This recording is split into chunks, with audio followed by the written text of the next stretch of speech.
Leo was so generous after that take, and he goes, dude, we got it. It was just cool, and I felt 10 feet tall then and just wanted to go jump in the water and swim home. Like, I need a beer. Hi, I am Kyle Chandler, and you're not. I'm here to talk to you about my career. Me. Oh, and roll dice. Green Lantern. I mean, apropos. He's an older character who's in threat of losing his career. By virtue of that fact, he's going to lose his complete identity he's had for years and years. I'm at a perfect time to play this guy. And I noticed this in the script when I read the script because, I'm 60 years old and I got another 10 years of good physical activity, and then who knows what happens. So I'm thoughtful of the acting career and stepping away from it eventually. And in this show, he's forced to think about that because there's an upstart coming along in the form of John Stewart, a lantern that was actually presented in the 70s. And he's pretty cool. He's a pain in the ass is what he is. And played by Aaron Pierre. My goal is to make sure that he does not take over my position as Green Lantern, but he is there to do just that.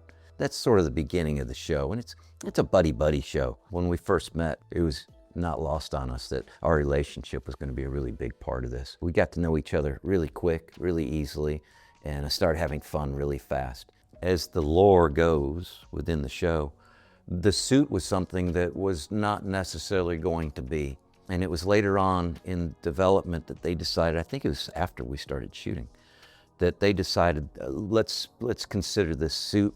3 designs were drawn on paper. Chris Munday and James Hawes, the beautiful, wonderful, great director. He really enjoyed making fun of me, and I am. They chose a design, and then the suit had begun to be built. And I went with the costume designers and everyone else at this studio where they design all these great costumes for everything. All they're doing is creating like a bloody squirrel jumping out of a box, or, the predator monster is back in the corner. And so they started putting this costume on me, and then piece by piece by piece and visit after visit, this suit forms. It's kind of incredible, like magic tailors. When they finished with it, and the first day I put it on, I was intimately familiar with the suit, but I had no idea how it would change me. Most important thing I think for myself as an actor is what kind of shoes you have on, because you're automatically grounded, and that's important. I've even put things in my shoes that hurt my feet to give me some grounding. When I put this suit on, I knew I could fly. I knew that I could go out and galactically or not do battle with the worst of them. And I was Green Lantern. Other superheroes, if you want to, comment on this, but my suit's better than yours, man. I don't care who you are. Uh-oh, Coach Taylor. I was doing an episode of Grey's Anatomy, and Shonda Rhimes, it was the episode where I blow up, Pink Mist, and she called me to her office and said, listen, I want you to go across the way there. There's a fellow, Pete Berg, he wants to meet you and talk to you about something. And so I go down there, and I had met Pete years before, because I think he was in a movie called Shocker, and I met him on the Warner Brothers lot, and I was like, that's that actor guy. But of course, here he was directing, and I went in, we met, and this and that, and he goes, listen, I've got this thing. And Friday Night Lights had been a movie, and Billy Bob Thornton had played the coach, and he said, what do you think about playing coach in a TV show? I don't know if I said it right there or later on, but I said, no, I'm not, I don't feel like I'm old enough to play a coach, coach. I wasn't into it. I met him again, and I guess it was in LA, and it was very near my birthday.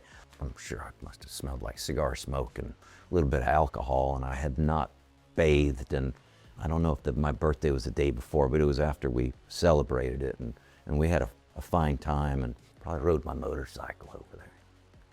Walk up. He goes, that, exactly the way you are right now, that's Coach Taylor. Geez, okay, I like this job. I can prepare for this job. Another thing I want to say about him is he gave me 2 things. One, the very beginning of the job, he sent me into a gymnasium, and all these guys, the football players that were going to be in the scene or what have you, And it was my first day. I hadn't done anything yet. He knew instinctively to do this. He goes, I want you to go into the gymnasium right now, and I want you to yell at everyone, tell them to shut up and get in a group over here and line up, or whatever he told me to tell them. So I went in there and I started telling people, hey, everyone, shut up, get together. And of course, no one listens to you. It's a gym and it's loud.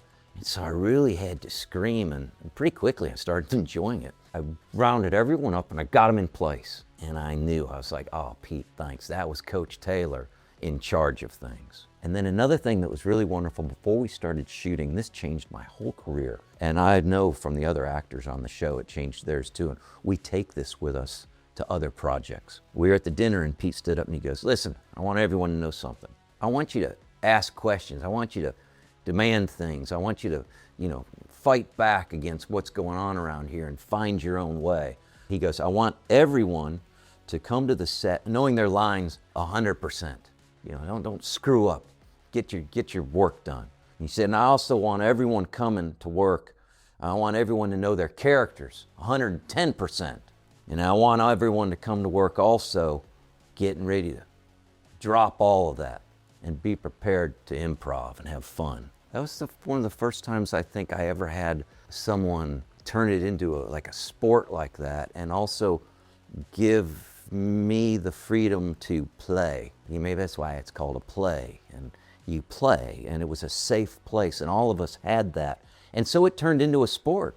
And that really opened my mind up to being more independent with my work and my ideas, and not hiding them, but getting them out there. And then also demanding, like when you know something's right or not, to fight for it. What the hell is this? Early Edition. Early Edition was a tremendous show because this is 1996, I think. 1995, my daughter was just born. I bought my first house. I was married only for a brief amount of time at that moment. And we get this phone call, and I don't even remember if it was an audition. I don't recall. I just know that I got a job.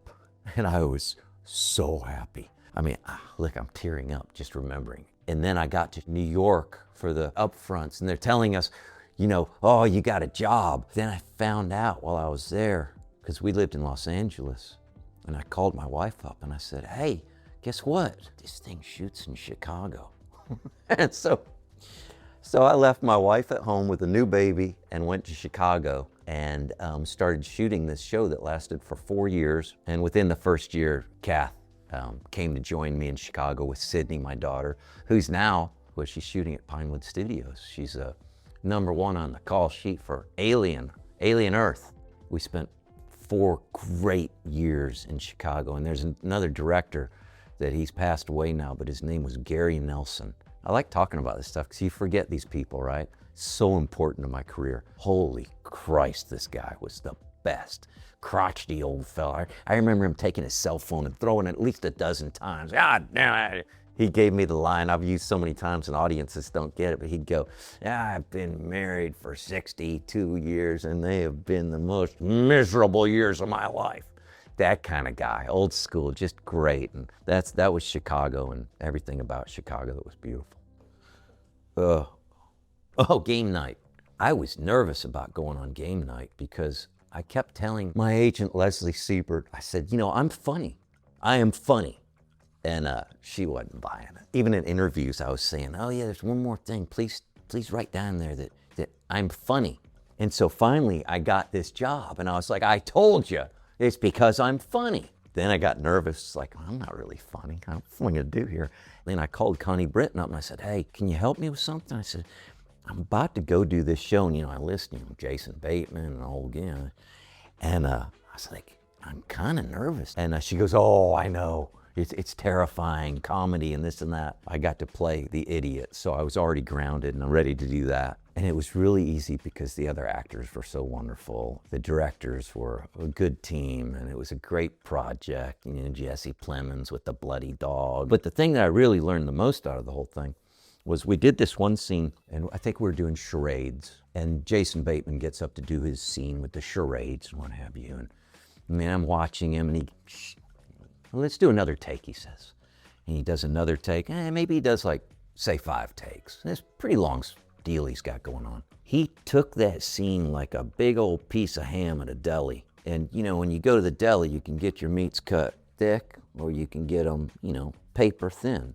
And when he did the next take, one after another and after another, the changes he made were the thinnest sliced pieces of technical and what have you magic. And I was just sitting there dumbfounded. I was like, God almighty, he owns that. He's so good at it. And I can't describe what I learned, but I thought it was incredible. Oh, King Kong. Boy, that was awesome, King Kong. I couldn't believe it.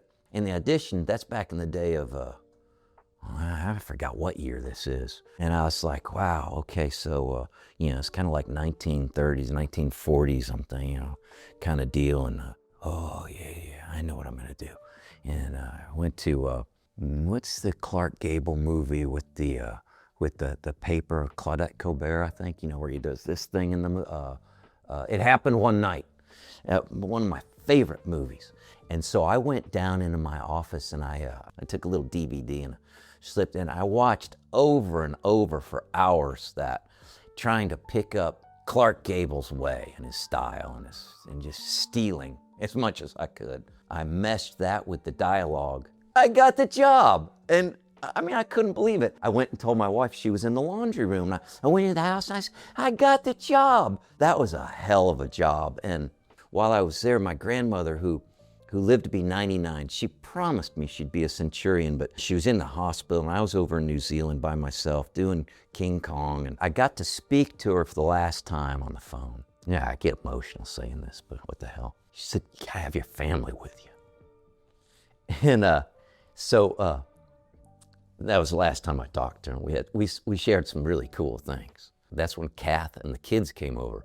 And so we were there for another like 3 months. Man, the Peter Jackson family, they couldn't have been nicer. And my daughter still is in touch with Eloise. Well, we had a great time, and what a beautiful place. If you haven't been to New Zealand, wow, you gotta go to New Zealand. The people in New Zealand, the Maori, fantastic. And the stages that we had for King Kong, and the whole thing was like, it's unbelievable. I'm so thankful for my Graham for saying that to me. Wait, oh, Green Lantern. It's Green Lantern. It's Green Lantern. That's all there is. Oh, wait, Wolf of Wall Street. Yeah, there you go. Wolf of Wall Street, we're in the Battery, New York City. We're on this giant yacht. I'm looking up in the Freedom Tower's being built. We're rehearsing this day. And here comes, well, the other actor that was in the movie. Come on, tell me. Huh? Yeah, I'm sorry. It's been a long damn day. Listen, Leo, I am so sorry, but I am so jet lagged right now. Yeah, that guy. So I see Leo DiCaprio coming across, and I don't recall whether we had met or not. He's got his hat on and everything, and shake hands. We do the rehearsal. We come back the next day. We're back on this big old yacht, and we start doing our scene where I'm a federal agent, and I step onto the boat, and we're having a conversation. The scene's not going too well. I can tell it's not going too well. I can tell he knows it's not going too well. And then we take a short break, and I'm sitting on the boat, and I see Mr. Scorsese walking on the dock on the phone. Of course, in my mind, immediately, I'm thinking, what else can we bring in? And I was getting really nervous at this point. Luckily, I shut down. I sat in a little room myself, and I thought, what's going on here? What's not working? Through that process of having a little bit of discipline and being cool about the whole thing, I came up with something, and I started getting angry at Leo's character. The next take we did, I realized that this guy's a dirtbag. I'm this guy. I'm not Kyle. I'm this guy. I started coming to, and the actor in me started, all the lessons came back, like all the training hit. So I treated him like the way he should be treated in the scene. And something happened that not only did I have power over him that I didn't have because of my fears prior and all the other actor stuff, but all of a sudden a humor came out too. Just when the helicopter stuff came up, I started just laughing at him. That's your helicopter, you know, you're going to jail, you're screwed, pal. And it just worked. And it was so nice because Leo was so generous after that take. And he goes, dude, we got it. It was just cool. And I felt 10 feet tall then and just wanted to go jump in the water and swim home. Like, you know, I need a beer. And I don't have to say anything about the old man. I think that's Scorsese. It was absolute pleasure. He gave me the one piece of direction that I'll never forget because he didn't say anything.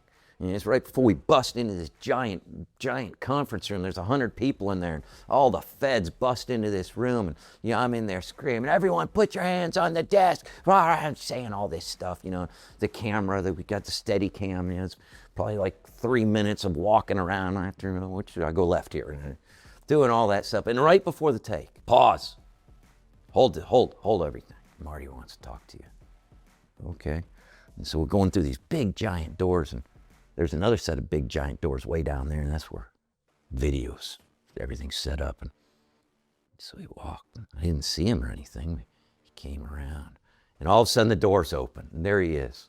And he's got all his people behind him. You know, his whole crew back there. And he just looks at me. You got it? I do. He didn't say anything. But whatever he transferred to me, he gave me power. And I knew exactly what he was saying. And that's still one of the coolest pieces of direction I've ever gotten. It's a lot better than getting yelled at, I can tell you that. I wish there were more little characters on here, but there aren't, and there's no more time.